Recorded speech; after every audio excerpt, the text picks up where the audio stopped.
happening because change is hard. Cultural change is hard. You see, if you look at our industry, if you look at the spacecraft, it's designed to be in space for 15 to 20 years.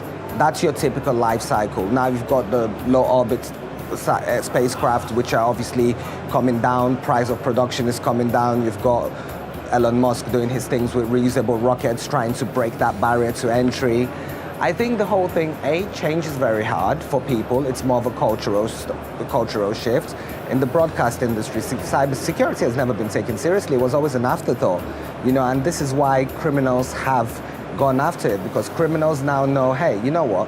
It's a bit more difficult to launder money because bank accounts are monitored. Whenever you move to over $25,000, the Secret Service gets notified anywhere in the world, But hold on, we can use Bitcoins now. We can move our business online. And if you look at crime statistics, financial crime on regular physical world is going down. E-crimes are going up.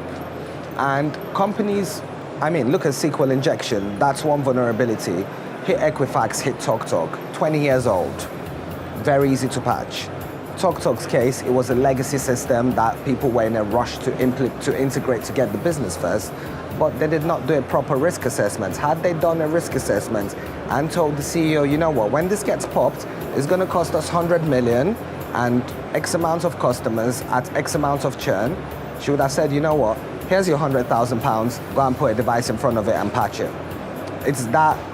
It's that delta of being realistic. Because you have to look at what's the likelihood of it happening. If it's once in 5 years and it's going to cost you 100 million, that's 20 million a year. So it costs you 100,000 to secure, you secure. And again, it's speaking the language.